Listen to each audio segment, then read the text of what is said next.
How a Realist Hero Rebuilt the Kingdom is an isekai series where a guy whose last living relative died ends up getting summoned to a fantasy world where he is initially going to be used as a bargaining chip to pay off a neighboring empire as a tithe, but he ends up not wanting that to happen, so he offers to try and help the king fix his country's food shortage. He ends up proving that he's so competent that the king adjudicates the throne to him, and he ends up basically the king of this country and then engaged to the princess, who is primarily a military officer and not much of a ruler herself.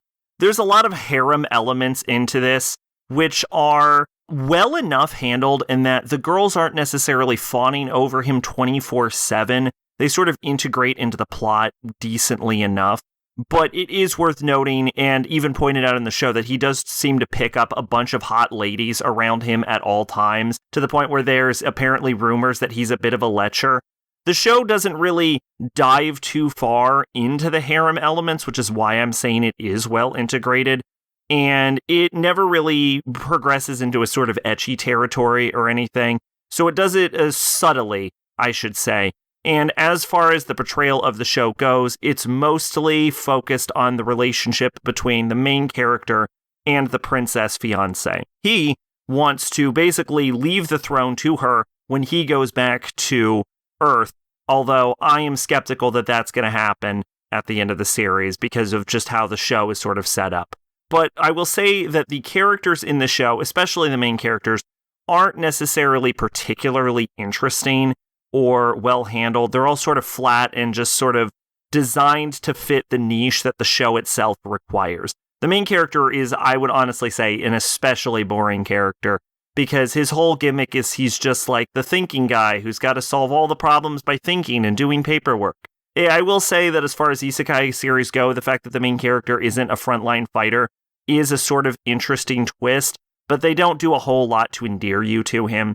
And I do like some of the other characters a little bit more. There is a Duchess character I'm particularly partial of, but I will also say that the show sort of bends over backward to try and make the main character seem as smart as possible, and honestly, some of his ideas are kind of fucking dumb.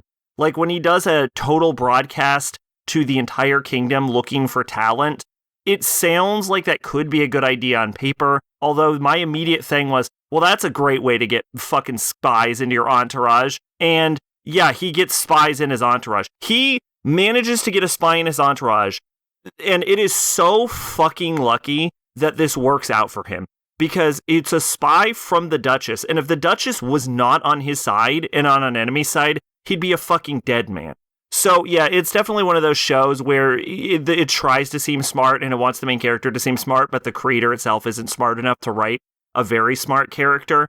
But the situations that the show gets into, I think, is actually sort of where the interest comes from, because they are genuinely interesting scenarios, and then watching the characters try and figure out solutions to the problem, even if some of the solutions are really stupid, like putting wheels on a battleship, that actually happens. The show is kind of dumb, I want to be clear.